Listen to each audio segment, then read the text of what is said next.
I am going to speak to you from the book of Ecclesiastes today, the book in the Bible that says life is meaningless. Everything is meaningless.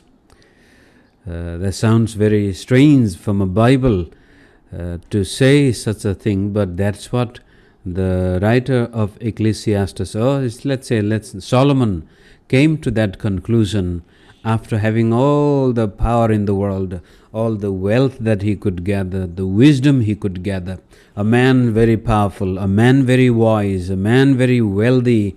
He says, I tried everything and life is meaningless. Let me read several passages from this book today. More than me preaching, let Solomon speak to us so that we will be able to examine whether we are truly living a meaningful life, or are we simply dragging through the existence. Is life meaningful? Should life be meaningful?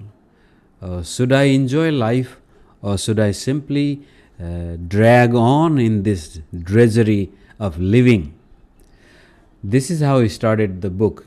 In chapter 1, verse 1 to 4, let me read. The words of the teacher, son of David, king in Jerusalem.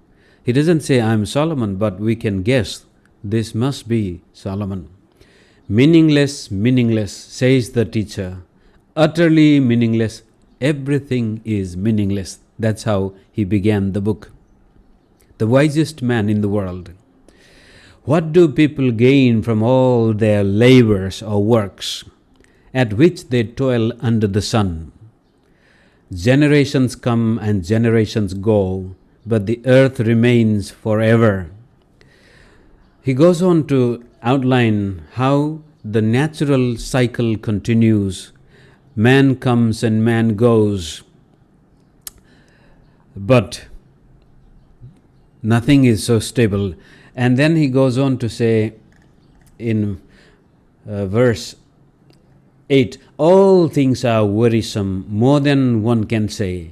The eye never has enough of seeing, nor the ear its fill of hearing.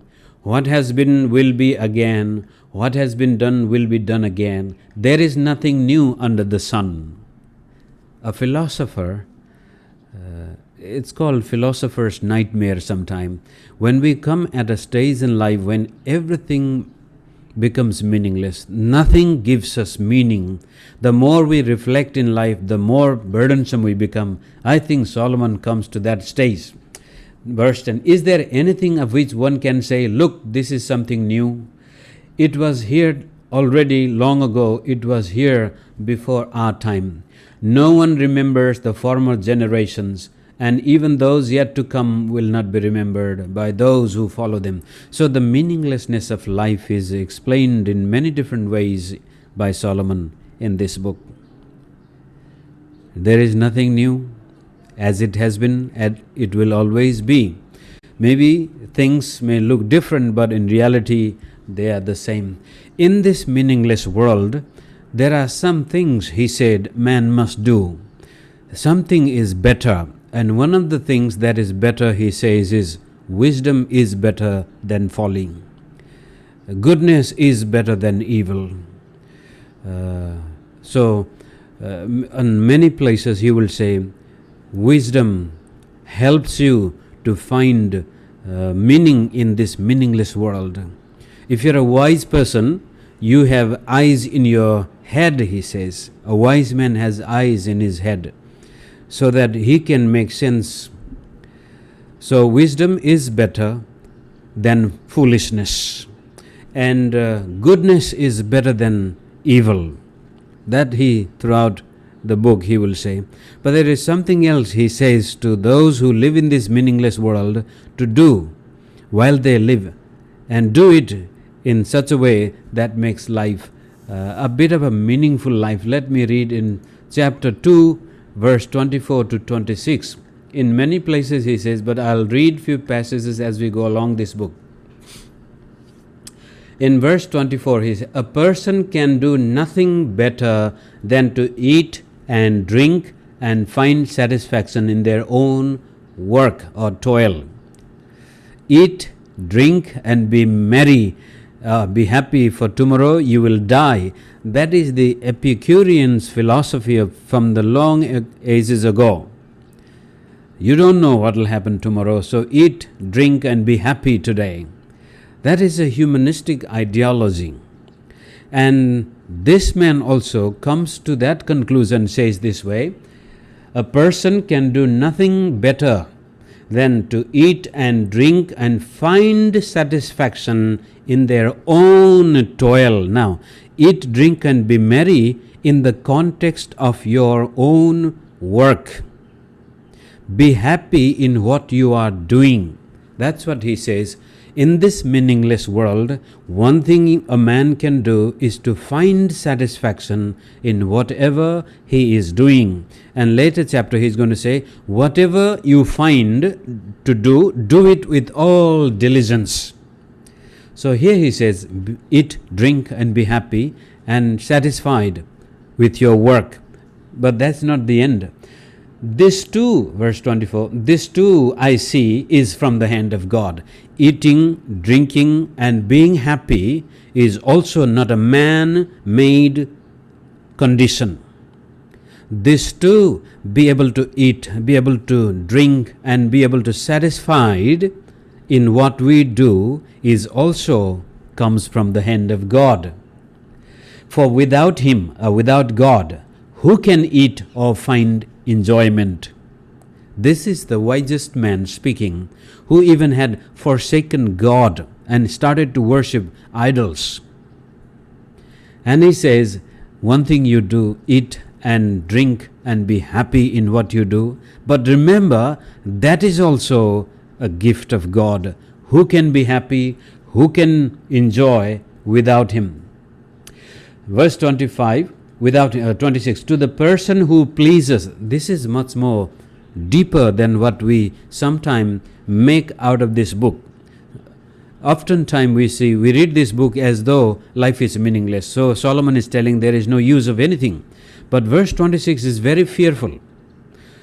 To the person who pleases Him, or God, God gives wisdom, knowledge, and happiness.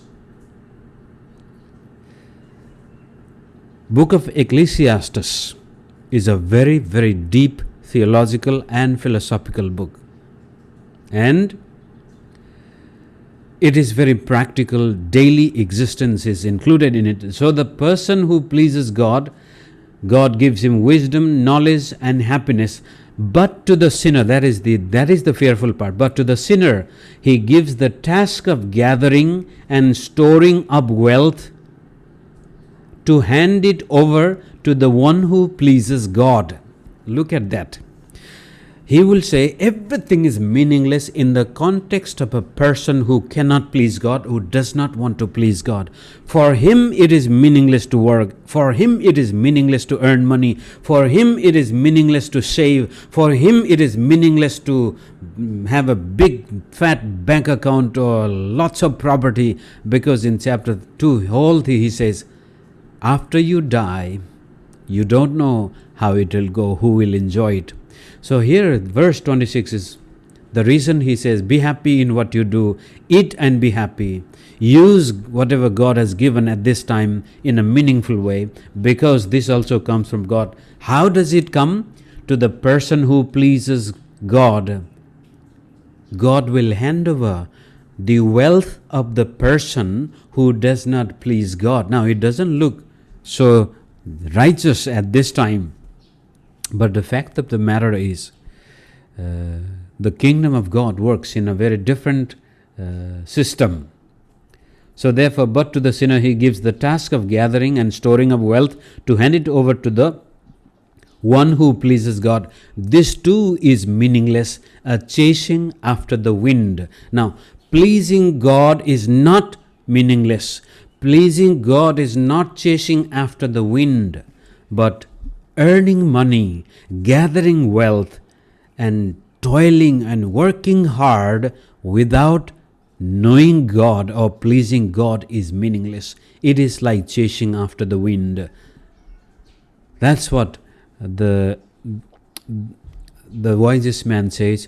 And if we have come a stage in life where life is meaningless, where work is burdensome, where food doesn't taste good, where sleep does not come, we have the money in the world that we wanted but we cannot enjoy, we have the health but we just cannot seem to be having peace.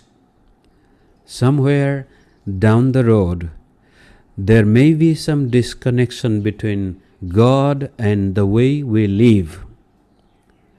So, if there is no pleasure for God in our life, that life will be meaningless. And book of Hebrews chapter 11 verse 6 says, without faith it is impossible to please God.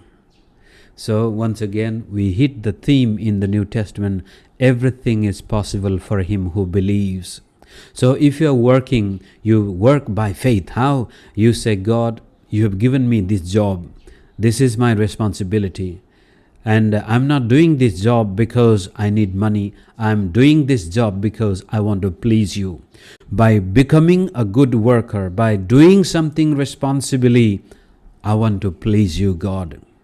Once we come to that stage in relation to our job, no matter what we do, we will please God. And when we are pleasing God, God will begin to manifest His blessings in our life without even us knowing. As a pastor, there are times when we do not want to continue this ministry or keep preaching the message or doing the ministry. It becomes very challenging at times, burdensome at times. After I came to Guwahati, we are really having good time. I can say Pastor Ganesh is going through difficult time in many occasions. People will create problem from nowhere. And in the past also we have seen pastor's job is the most demanding and at the same time underappreciated job. As long as the believers are happy, everything is good. But little bit problem, they start criticizing.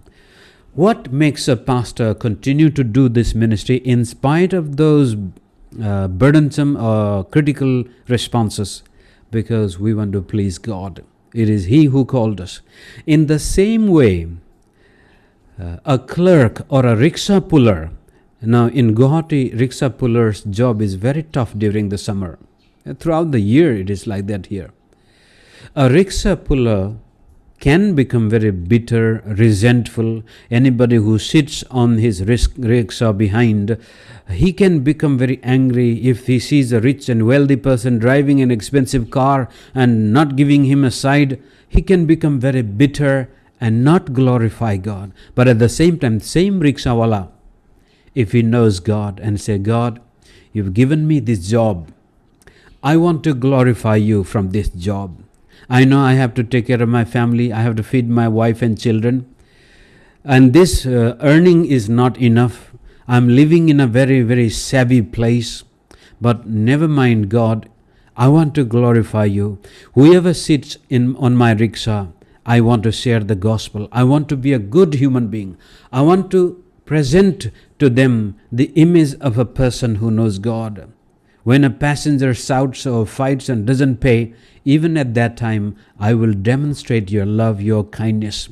If that rickshawala begins to live like that, he is living by faith. And he says, God, you will meet my need. Someday I may not be able to earn enough for a day's meal, but I believe you can supply my need. You can meet my need. That is living by faith. Being faithful in pulling the rickshaw. He is glorifying God. He can pray for the passenger sitting behind. He can be kind to his fellow workers. He can show a godly behavior in the street because he wants to please God. If a person can live like that, I can guarantee you. I have lived, I think, good many number of years as a believer. 35 plus years of walking with Christ, I can say the day I put my faith in Christ, the day I allow myself to be trampled upon, abused by other people, and not demonstrate a resentful attitude, and the day people curse me, I still bless them instead of cursing them. The day I try to be generous and open my hand to help others, to glorify God, God has become so close to me. He has met my need miraculously, amazingly. But the day I become grumpy, I become angry and frustrated, and I complain, I can see the dryness in my life. I can see the distance from God. Not that God is gone away. I myself cannot feel closeness of God because I am not living the way by which I could please God.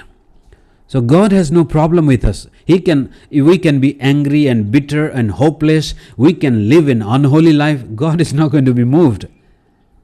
God is not going to be moved by our bitter lifestyle or unholy lifestyle also. Because on the cross, He has paid for our sins once and for all.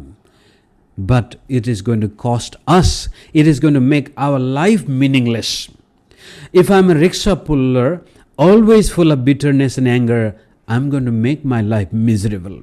And I'm going to find it so impossible to get up in the morning and go and pull the rickshaw. But on the other hand, I'm a man of faith. I believe in the goodness of God. I believe that God will take care of me and my family. And even in my weakness, I pull that rickshaw along the street. Miracles can happen at any turn. Someday I will have a wonderful customer sitting behind me. And instead of giving me 20 rupees, he would end up giving me 2,000 or maybe 20,000, maybe 2 lakhs also. It is possible. Life can be different at any time if we live by faith, by pleasing God. So that is how Solomon says, sinners work hard and with bitterness and anger and envy, greed, jealousy, corruption. But godly people will receive those things. Let me read chapter 3 verse 12 to 14 also in the same line. In verse 12, I know that there is nothing better for people than to be happy and to do good while they live. Another thing he says, it is better in this meaningless life. Other good thing we can do is be happy and do good while we are alive. Because once we are dead and gone, it is in the context of time. There is time for everything. Time to be born, time to die. And he goes on to say, when you are still alive, do good and be happy. If you are unhappy, you are wasting your life. Energy is gone out of your life. If you are happy, you can do a lot of things. Goodness comes out of a happy heart. But a miserable heart cannot even think about doing any good.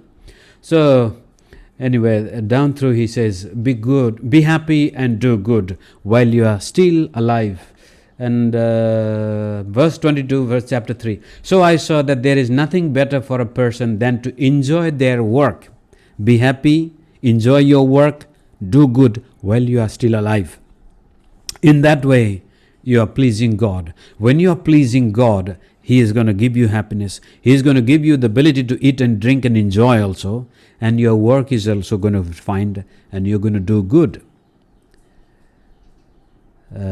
Enjoy, because that is their lot. For who can bring them to see what will happen after them? After you are dead and gone, we don't know what will happen. In chapter 5 verse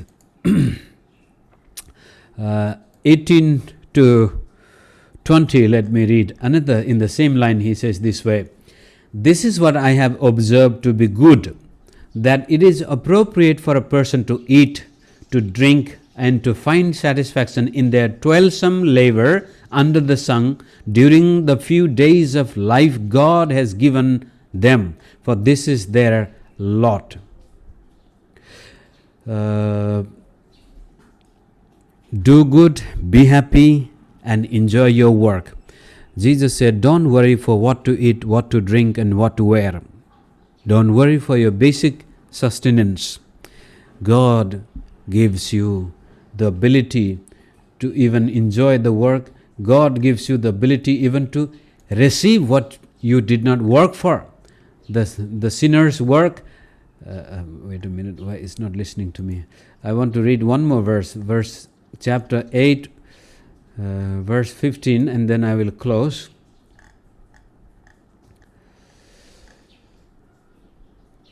All right. So I commend the enjoyment of life, because there is nothing better for a person under the sun than to eat and drink and be glad. How many times he repeats this? He's not telling us to be drunk and live meaningless. He said, enjoy what God has given to you. Because there is nothing better for a person under the sun than to eat and drink. Then joy will accompany them in their toil all the days of the life God has given them under the sun.